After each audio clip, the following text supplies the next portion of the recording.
This episode of the Commercial Real Estate Investor Podcast is brought to you by Hamilton, a value-add investment and development firm in Nashville, Tennessee, focused on bringing passive real estate investment opportunities directly to your inbox. Visit www.investwithhamilton.com/invest to sign up for upcoming investment opportunities. Welcome back to the Commercial Real Estate Investor Podcast. We are here live on YouTube with Russ and Joey from Wealth Without Wall Street.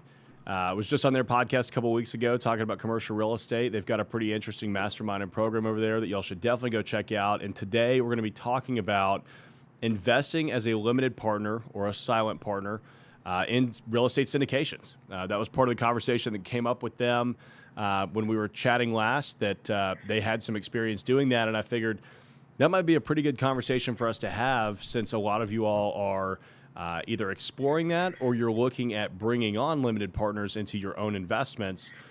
So why not have the other side's opinion on it? So brief introduction on Russ and Joey. They share their perspective on investing in commercial real estate syndications from the investor's perspective. Again, great conversation for today. How to find syndications, when and when not to invest, and pitfalls that we're going to talk about as passive real estate investors.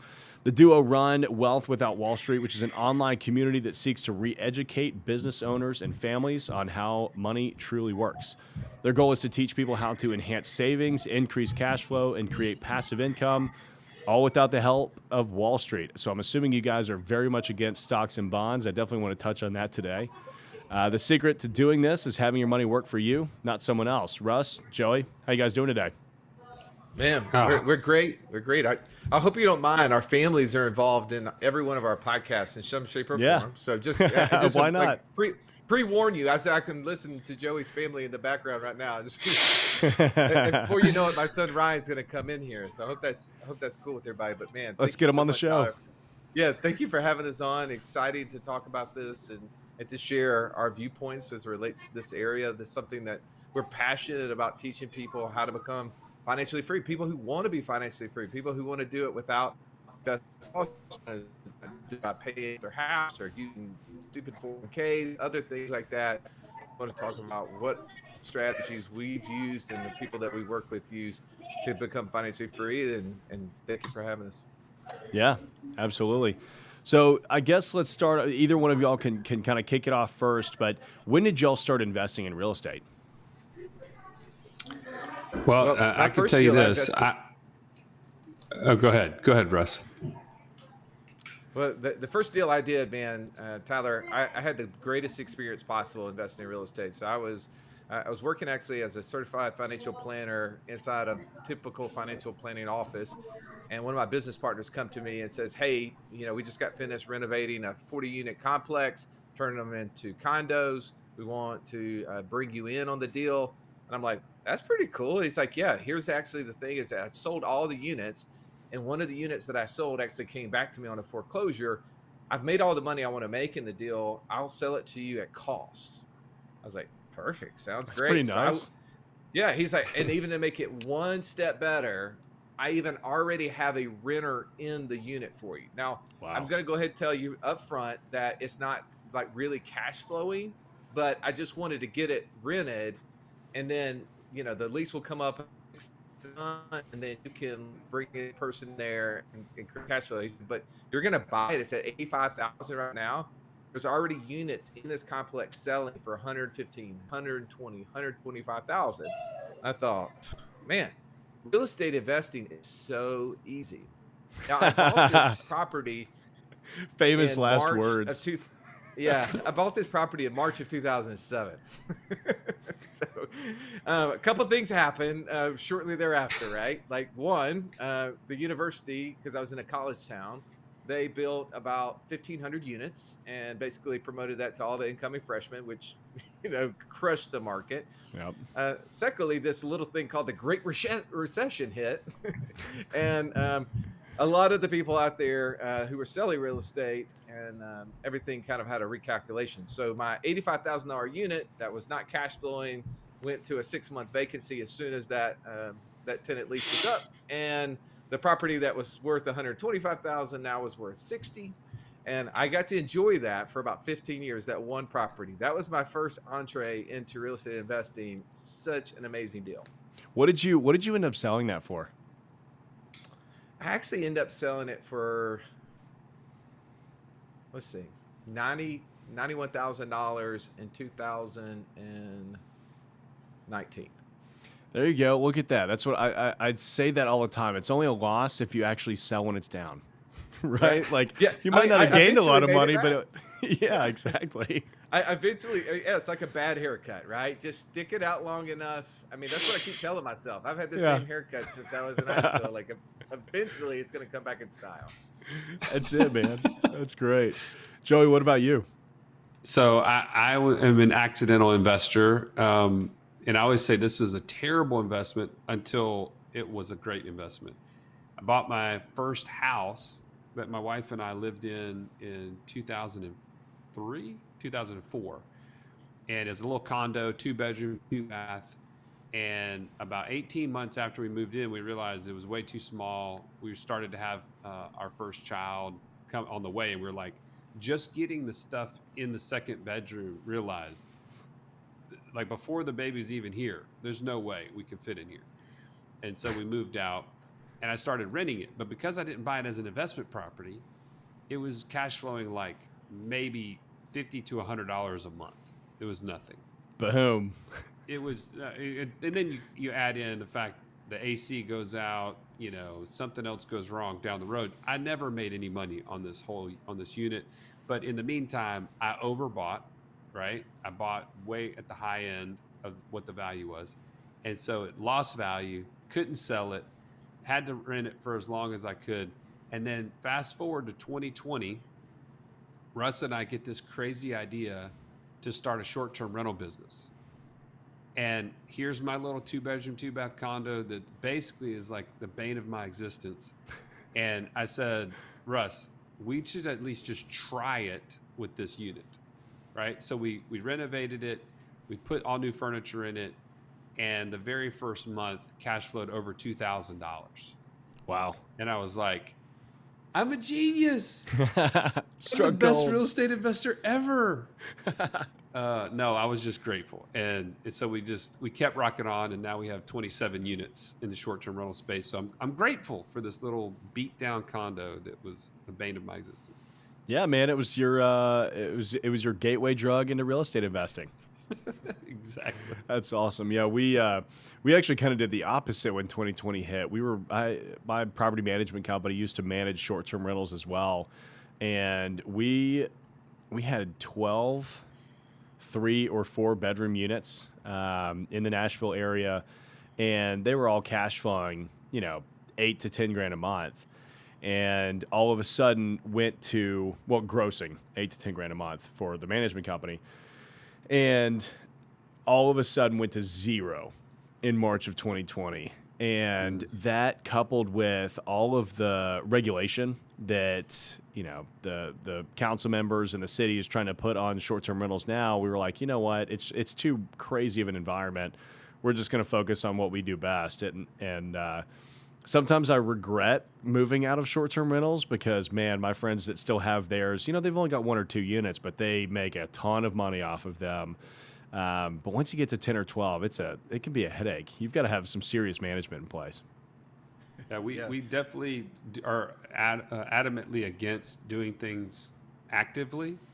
And so we hired an operator to run the entire thing for us passively. So if we had to do it, there would be 0 units in our portfolio. That's right. So tell me a little bit more about that. I mean, when did you guys kind of have the epiphany of everything we want to do is going to be passive?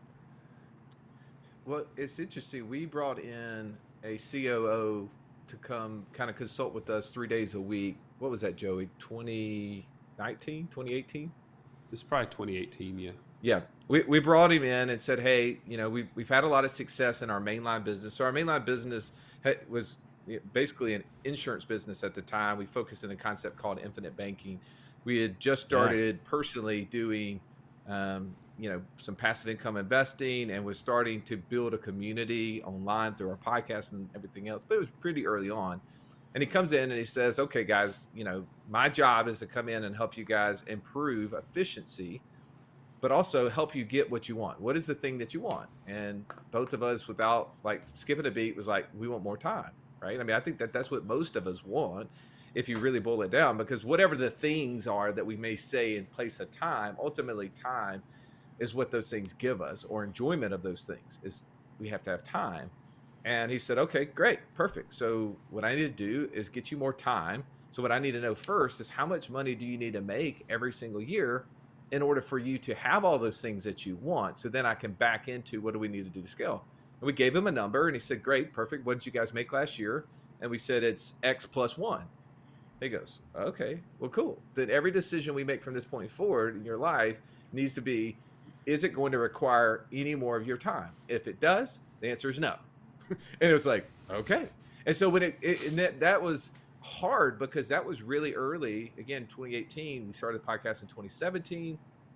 Every person we talk to, yourself and everyone else who's doing deals, we get excited about, and we're like, I want to get involved in this. But a lot of those things sometimes was my enjoyment in a lot of things are being a business owner, having some sort of operational control. And I was like, oh crap, well, how are we going to do this and not inject more of our time, like not take more of our time away? And I think it was hard, but that was the premise that we did, is follow that in every decision. Well, okay, if I'm going to pick up time in doing this, where am I going to give up time that I'm applying somewhere else? And is this going to get me closer to what I want or further away? I think that's such a great mentality to have. My grandparents' generation, they just didn't really think like that. It was you work until the day that you die, or, you retire, you work for 40 years for the same company, and then you get a pension from them, right? And we all found out pretty quickly that, that doesn't really always work. You've got to be working on multiple streams of income that you can retire off of. And so the fact that you guys are out there spreading that knowledge, I think is pretty powerful for a lot of people, because, I'm meeting more and more younger people almost every day that are like, the first thing that they say is, I want to get to $5,000 a month in passive income. And I'm like, man, that's so cool that you're 25 years old and you're already thinking about that. Well, think about it. Like right now, if you're not thinking that way, then you're like somebody sitting on the Titanic with no lifeboats. And the W-2 that most people have, they've put this false sense of security behind. Like, there is no social contract with your job that says that it's guaranteed or that it's more secure than having your own business. We just have bought that as, well, it's more secure.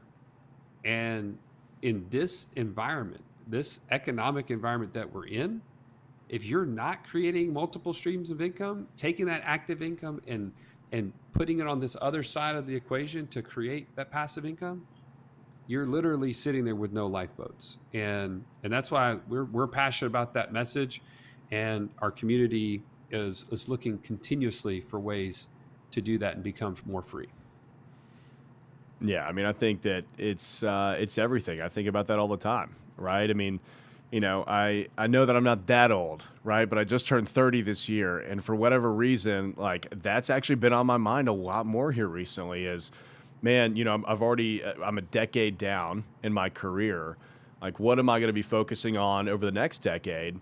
And passive income is what it's all about. It's how much passively can I make off of YouTube and the podcast and my website, as well as all of the real estate, because you got to have multiple different streams of income, right? I mean, even my investors, I diversify through commercial real estate, but even then, that's not even remotely close to my only stream of income. You've got to just diversify and get it out there.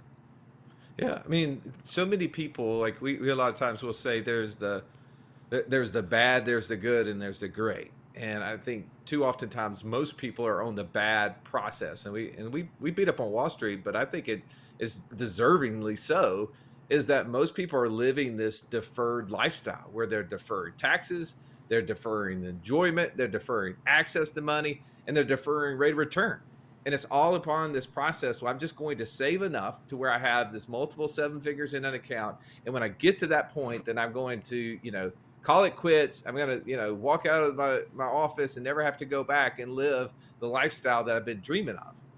But that is such a false premise, because one, you don't know how much you need. Two, you don't know how long it's going to last. Three, you don't know if it's going to be there when you get there.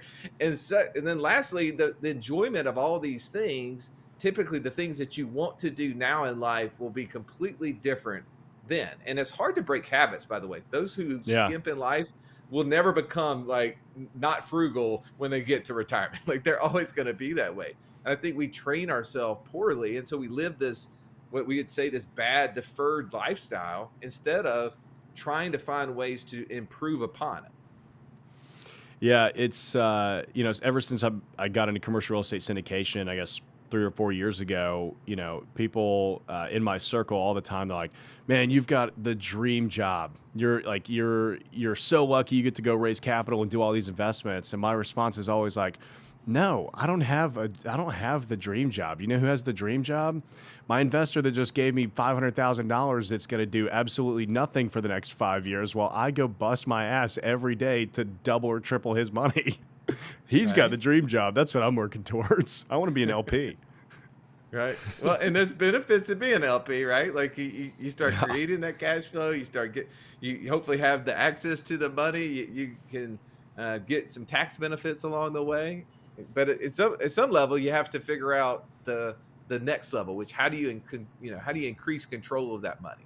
How do you invest? And I know that's where we were talking before we pressed record of some of the things that we've done in the past, and some things from an LP side that didn't go so great, right? Well, I think oftentimes people start investing without understanding who they are as an investor. And, Robert Kiyosaki is famous for saying there's no good or bad investments. It's just good or bad investors. And I think too oftentimes people are not great investors, right? So the person who gives you $500,000 and knows this is exactly what jazzes me up, this is the perfect investment for me. He's already aligned that so that he can or she can go do the thing that they're doing and do that well and crush it. That's great. Now, I give you $500,000, my investment type, I'm going to have anxiety in that. One, I probably will give you $500,000 because it just doesn't jazz up with my personal investor DNA. Like I'm one of those people who like to build businesses. Now you say, hey Russ, let's go create a boutique hotel in Birmingham, Alabama. Then I'm all in. Like, let's do it. Let's partner in that deal together. And now I don't want to do any part of it. I want to be a part of it. I want to be a part of the marketing and give some oversight to operational or other areas, bring some influencers to the process. I'm all over that. But otherwise, I don't put much money into a lot of deals that I don't get to do that in. In the ones I have, typically I look at all the negatives because it didn't fill me up. Yeah. By the way, Tyler, he is serious about the boutique hotel. Like, so yeah, 100%. Whatever 100%. you're doing later on this week, we're going to tour and we'll see you there. Yeah, let's talk about that. We're almost fully under contract, so we'll be taking that out to our investors here pretty soon, which I'm pretty excited about. Randall is saying, thank you guys for this live. Just learned about this and need the insight. That's really exciting, Randall. I mean, I didn't know about limited partner investing for like 7 years when I first joined the commercial real estate industry. I mean, I was working in it for 7 years before I figured out really what it was, or maybe it was closer to 5, but still that's a long time, because the guys that I worked with, they just self-funded all of their own deals. They didn't want to deal with investors. And man, when I learned about syndication, it was pretty wild. But Joey, kind of going along that line, when did you find out about real estate syndications? I guess it would have been early on in our podcasting days, 2017, roughly around there. We started interviewing people all across the country who had passive income ideas. And obviously those some happen to be different types of investments, like could be multifamily, could be industrial, could be, ATMs, like we've invested in ATMs and things like that. And so just kind of understanding that there's a lot of things that make up a syndication. One, can be totally passive, which is super attractive, but then you start to understand that there's a lot more layers to any syndication, and the operator being the most important, right? ROI, returns, that's what everybody kind of like zeroes in on. but none of those things really matter if the operator doesn't manage it well, the asset. So, anyways, but that's when I first got my first kind of take on syndications. Yeah, Joey, I think that's so important. I mean, the team behind the deal is infinitely more important than the deal. I mean, you look at it's like on Shark Tank.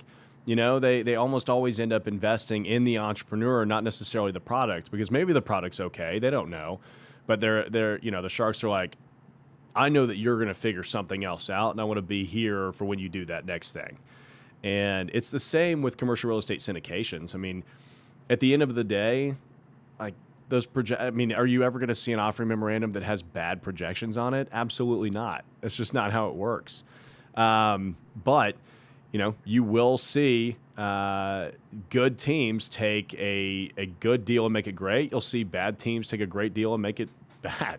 It happens all the time. Russ, what about you? When did you start investing in? Oh, go ahead. I was just going to say, it's kind of like showing up to a first date and not, you know, getting dressed up and taking a shower and all that kind of stuff. Like, of course, that very first that go well. Memorandum is going to be clean. It's going to be sweet looking, but it doesn't mean anything. That's right. Everybody's lying on the first date.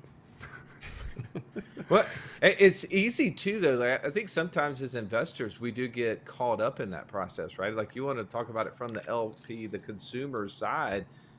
Early on, it's so exciting to say I can get involved into a multifamily project with as little as $50,000 or $100,000, whatever that amount is, and I can be like in a $2 million, $5 million, $20 million deal. And I get all the upside, I get all the access, I get the depreciation, get all these things that typically, like you said, we tend to think of, oh, I'd have to have $1 million to participate in this project. This isn't available. And then we see one presentation where somebody's saying they're showing, you know, the projected pro forma of the project, and I'm going to get this amount of return. It's going to, you know, ultimately we're going to sell it for this and have this amount of exit. And we're like, sign me up, right? I mean, it's just that easy. And we don't know any questions to ask, right? Because up to this point, what have we been investing in? We've been investing in mutual funds. Did you ever know the person that you were investing in the mutual fund? Of course you didn't. Did you really challenge it? Yeah, you didn't know what questions to ask, so you didn't ask any questions. And then you take that same approach to start investing in this.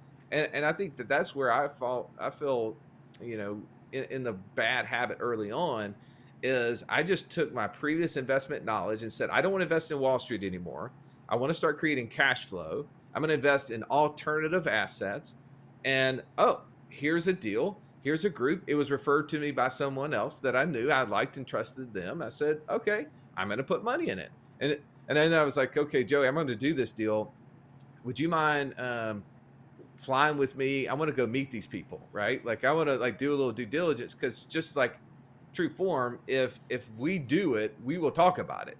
And I want to be cautious of what we talk about with other people, just so that if for some reason this isn't a good deal, I want to know more about it. So Joey says, yeah, I'll come with you. Where are we going? I was like, we're going to Phoenix, Arizona. That's where this group's from. He's like, sounds cool. And we found a couple other places to go to on that trip to go do some more research. We brought two other buddies of ours. One was a CPA, one was another advisor, and thought, man, we got this thing covered. So we went and met these people, went and looked at their projects, asked them all the limited questions we need to ask, and was like, sounds like a good deal. So we all started investing. And it was what we thought we were doing. We thought we were doing due diligence, but we were still truly following a limited knowledge base. We were truly trying to invest in projects and not the people itself. And I, you know, we go deeper into why that project as an LP was a really bad thing for me, because I didn't really understand the operator. The operator really didn't understand the marketplace. I think I invested in literally the only multifamily deal in 2016 that was sold in 2022, just finally dispersed of those assets that didn't make money. I don't even know, like how could I find that? How could I find that? You gotta work hard to find these deals, Tyler. Like these are, these are like, you know, needle in a haystack deals. It's hard, but what I love about this is all education, right? Like there's all education, and OPM for the people who follow us online is beautiful because we just use our money to tell people about all the stupid things you should not Yeah. do and what you should do along the way. And of course, we learned along the way. We started investing in other deals and have a lot of successes in those. But I always like to focus on the ones that didn't work out because it's like, okay, what did we learn from that we can apply to improve the next one? Yeah. Patrick's saying, if you three are involved, please just take my money already. Gladly, Patrick, we'll happily do it. So Russ, let's unpack that a little bit more because I think oftentimes you can learn so much more from somebody else's mistakes than you can if a project went well, right? I mean, the most that I have ever learned in commercial real estate was when things went wrong, right? I mean, we had a deal where one of the partners ended up committing a significant amount of fraudulent activity and disappeared off the face of the earth, and that caused a lot of problems that fortunately we still made out with good returns on the deal. But, we had to go through a fire sale process because I didn't want to get the asset frozen by the FBI. And learned a whole lot along the way that I never thought I would ever have to know. But yeah, let's talk about that experience. Yeah. Well, you just brought up a bad memory when you talked about the FBI and money being frozen. The only difference in another experience that I had that you had is that we did make out with good returns. Oh, no. We had gotten involved in a deal that we didn't do the due diligence, meaning that the person it was actually a bridge loan deal. It turned out to be $1 billion Ponzi scheme. It was from our end, we had over $500,000 in the deal, and the people who were supposedly backing the assets with 100% collateral and lending up to 60% were lending they were not lending to third parties. They were lending to themselves, and they were doing deals at 100%, 110% deals. Wow. And they were not putting us on the title like they were supposed to, so that we would have been guaranteed. We ultimately became unsecured creditors with everybody else. That was a really bad deal, right? So I won't talk about that one anymore. But I want to talk about Tyler. I just Yeah. how long will be here? Because let's bring out all the battle scars. Yeah, I got so many deals that Patrick really does not want to invest with me. But maybe he would if he was like, okay, you explain all of those things. I now know what to ask people so that I can avoid all of that stuff. So here's a deal that I did get into. I talked about a second ago. It's a multifamily project. The company actually had 13 different apartment complexes going in. Initially, I was just investing in one of the projects. And a couple of things that I learned from this experience. One, management of the project is so vital, right? Like the people that are operating the actual project itself are so important.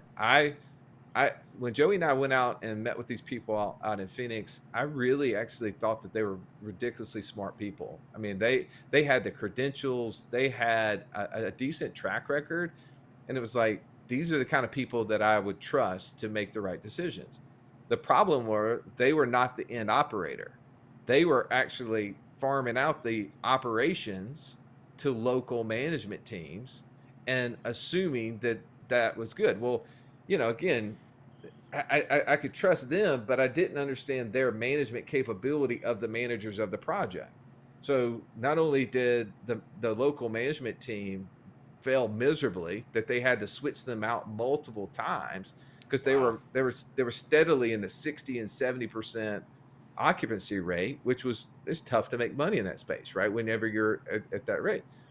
But then they also didn't have they sucked at delegation, man. They picked bad people to help them. They decided one of the mistakes they made is that they thought, oh, we're going to take all our 13 properties, we're going to put it under one accounting team. And by doing that, we're going to get scale to our accounting. It's going to give us ability to have a viewpoint to all the projects that we're going to be doing, as well as we're going to be able to reduce our accounting costs.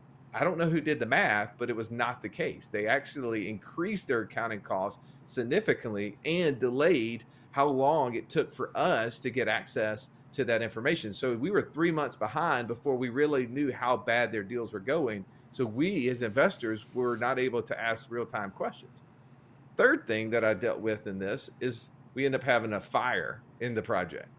So one of the buildings caught on fire, and burned to the ground. Well, so I mean, it's hard to negotiate that. I mean, you don't really, those things happen. So It I'm not gonna happens, yeah. blame that on them, right? Like I don't know how they could figure it out. But the third thing or the fourth thing that went wrong in this project is that they had been they were not set up appropriately with their SEC licensing stuff, and so they end up What? getting into an SEC issue that ultimately caused them to reorganize. And so then they took these 13 individual properties that were all operating independently of each other for good or bad and put them into one fund. Well, of course, that added a whole new layer of complexity to the whole project. Not only did they incur tons of legal fees to make all of that happen, but then now they took assets that were maybe independently ability to be sold and pulled them all into one entity, which made them much more difficult to sell. So, I mean, there was so many little things along the way that I was watching as an LP that really, I'm like, how can I get any worse than this? But those are issues that we were seeing. Man, that's rough. The SEC is such a big deal to us that we're constantly reviewing the guidelines to make sure that we're not violating it in any way possible, because you do not want to mess with those guys. I mean, the SEC regulates all of these offerings, at least they're supposed to be if the operators are doing their job. And man, those guidelines scare the hell out of me, because I mean, if the SEC comes after you, they can, and they prove that you've done something wrong, they can bar you from ever raising capital from investors again. Right. And I mean, that would take you out of the game. Randall's got a really good question that's kind of a lead off of what you just said. So how do you stay away from bad deals? He's trying to build first generation wealth. That's a great question, Randall. And I would say we started talking early on about like how most people kind of get into this deferred lifestyle, the bad, right? There's all these things that limit us in life. And then there are some investors that start to make some ideas around cash flow and investing. And I think that's where Russ and I were when we first took on this deal, is we were just at the early stages. We didn't even really understand what we were trying to accomplish. We just knew we didn't want to be on Wall Street, right? And we wanted to have alternative ways to gain higher rates of return and things of that nature. But it wasn't organized behind who are we as investors. That's where the great comes in. Okay, if there's a bad, projection, a good projection, the great projection is when I know that the investments that I'm making match up with who I am as an investor. What's my personal way that I see the world? Like God has created me to uniquely see the world in a certain way. And the ways that I invest should line up with that. And so there's a profile that we've created actually that people can take, and it helps them to line up with, we have 6 passive income streams that we've put on there. There's numerous ones you can apply it to. But once you know that, and you know what your end goal is, then you can say, man, this particular investment lines up perfectly with what I'm looking for. And it gives you confidence that you're headed in the right direction. I want to jump in there too, Randall. I think that's such a great question. And it's the fact that you're asking this and you're learning it here means you don't have to learn it the way that we learned it, by doing all the wrong things. And not that you'll get every bit of it right, but I do think there's value in just failing, right? There's a great example of this professor who takes this art class and divides them into half. In the first half, he says, okay, you're graded based upon volume, and the other half you're graded based upon perfection, right? And so the one group goes to creating art, and they're just creating as much as they possibly can, because that's how they're going to be graded at the end. The second half of the class spend all their time and effort. They start a project and then they go, this isn't perfect, and they stop. They start a project, stop, right?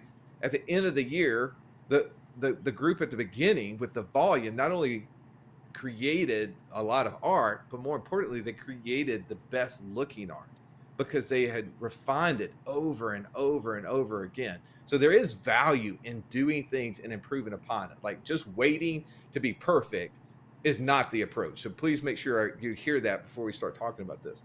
But I do think when you're talking to operators, that's the way you evaluate deals. You evaluate the people and you start asking great questions. You ask, what is it that you like about the deal that you're getting into?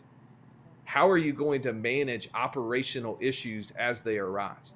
Give me an example of an operational issue that happened in the past, and what did you do when that happened, right? These are just a handful of questions that you can start understanding the person that you're dealing with. Because I think, put the numbers off the side, right? Like, there's not an operator that's going to show you bad numbers. So quit looking at the numbers. The numbers don't mean anything, because my father-in-law loves to say, liars figure and figures lie, right? So we just put that off to the side. Let's get to understanding the person that we're in, and then applying what Joey said.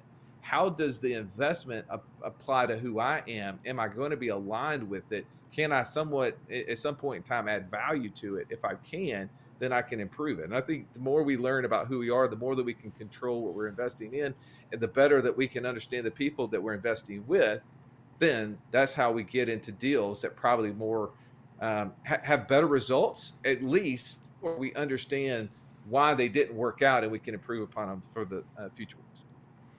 Yeah, I mean, to that, Tyler, I was going to add one like practical thing about what Russ just said. We had somebody come on in our mastermind actually and share about RV parks. And man, I was totally interested in the asset class. I was like, this is super hot right now. People are going crazy over RVs, and they want to travel and all this kind of stuff. And I started to evaluate the deal based on what Russ just broke down. And there was a couple of things about it that just didn't add up. I love the asset, but it didn't have the tax benefits I was looking for. It didn't have the cash flow. The cash flow was severely delayed, at least in my opinion. It was an 18 to 24 month time frame before we'd see any cash flow from the project. And I am much more aligned with immediate cash flow, even if it's of a smaller amount, as long as that, because that's what I'm creating is passive income to exceed my monthly expenses. Once I knew a couple of those things, it just was like, man, great asset, wrong deal for me. And I was able to move on from it. So just, there's a lot more aspects that you can apply to this, but I just want to give one example of how I implemented what Russ was just saying. Yeah, I mean, even if you're going to be a passive investor, you need to know how to be able to evaluate a deal just like a deal sponsor would, because that's how you can really tell if the sponsor is being remotely close or, in bounds with their projections, or if they're just out of this world. If you're looking at a hotel deal, right, and they're projecting $500 a night ADR, and you start looking at, hotels.com, and you're finding out that everybody else is charging $150 to $200 a night, they better have either like the most insane hotel in that area with the backing to prove that can work, or their numbers are wrong. And so right. I completely agree with that. I mean, Warren Buffett, has notoriously not invested in technology stocks because, as he says, he doesn't understand tech companies.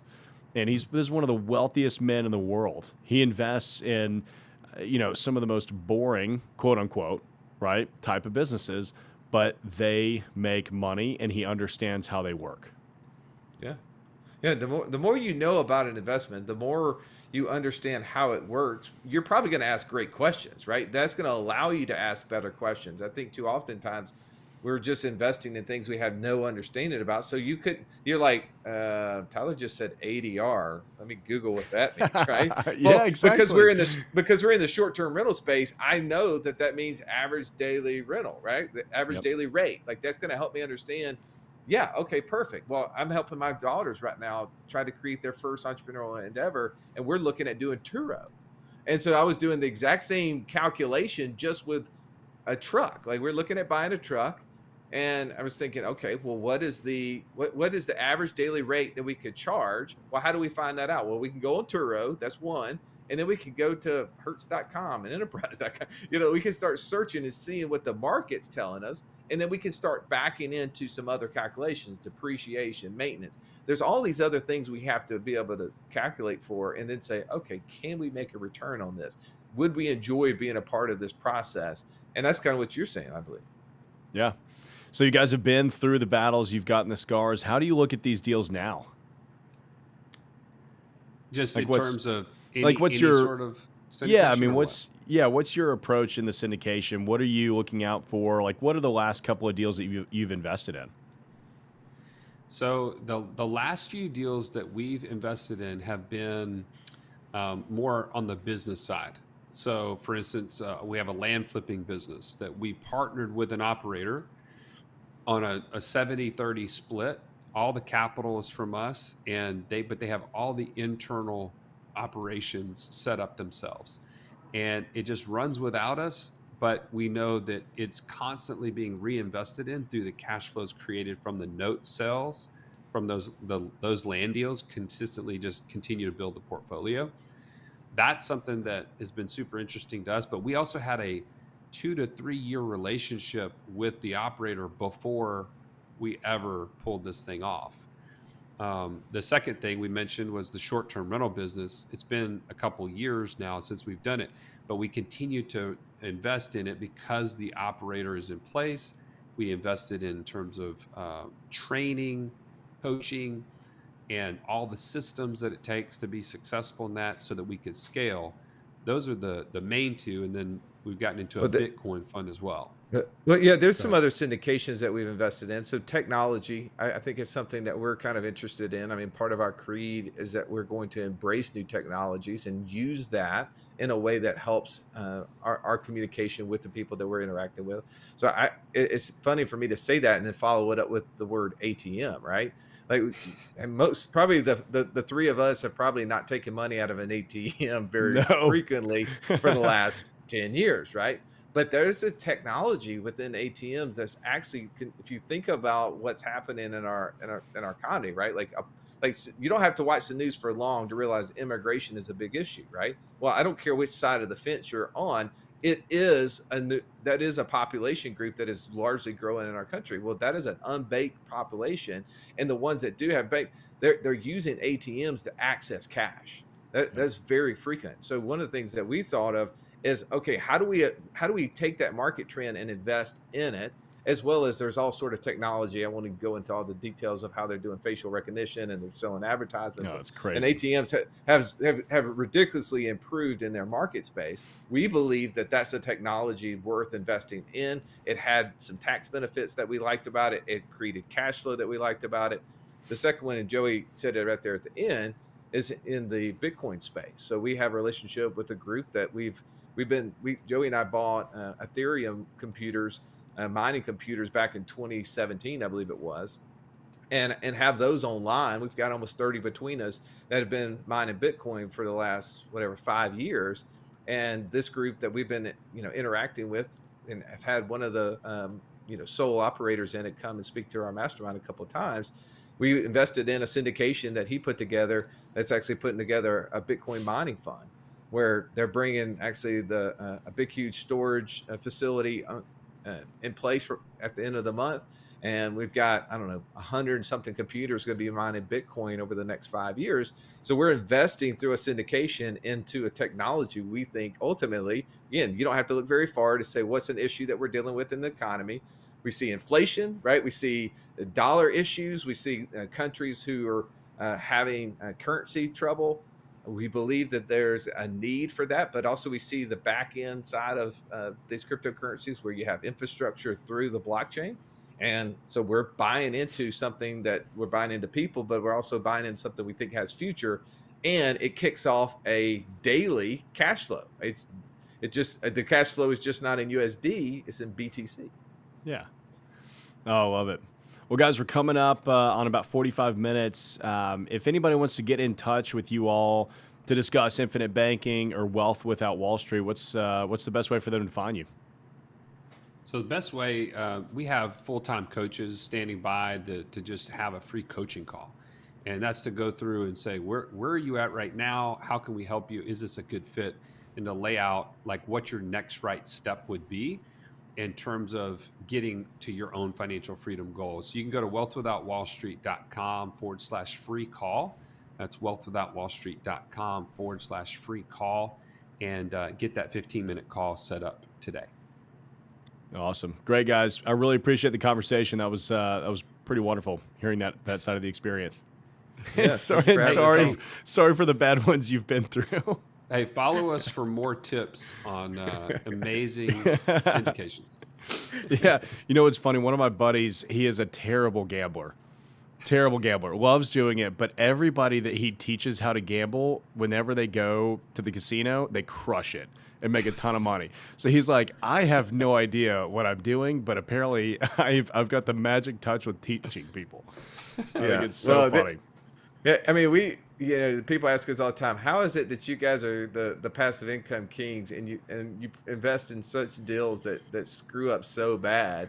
But the deals that we find, ultimately, it takes us a while, but we've created 2 or 3 that have, produced over $50,000 a month for us, kind of on and off for the last 3 years. And it's those winners, right? I mean, I feel like a lot of times we're kind of like venture capitalists, where you invest in 10 deals, 3 are going to completely die on the vine. 3 or 4 are just going to be so, and then you're going to have roughly 2 or 3 they're going to be winners. And that's kind of the way we've approached this, is that not everything wins, but know why and get in the right places, get with the right people, and you see success along the way. And if you can measure it monthly, to Joey's point, I think one of the biggest problems people have, going back to my last point, the hammer in Wall Street, is that people defer rate of return, and they don't think about that. But I'm going to say it right now on this show, first time I've ever said it on air, that your 401k, your IRA, your Wall Street investment has a zero rate of return. Challenge me that that's not right. Challenge me that that's not right.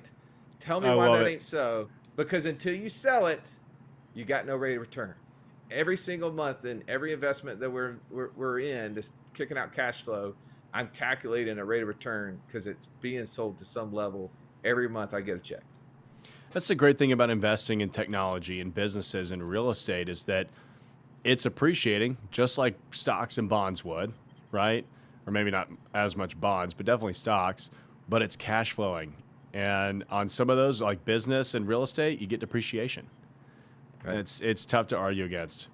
Evan and Don, y'all had a couple of questions in the live chat that I will answer in the comments as soon as we are done here. But Russ, Joey, appreciate you guys coming on the show. Yeah, man. It's our pleasure, man. Thank you. Yep. Y'all take care. Thank you for listening to the Commercial Real Estate Investor Podcast, brought to you by Hamilton, your resource for passive real estate investment opportunities. Visit www.investwithhamilton.com to start building your passive real estate portfolio today.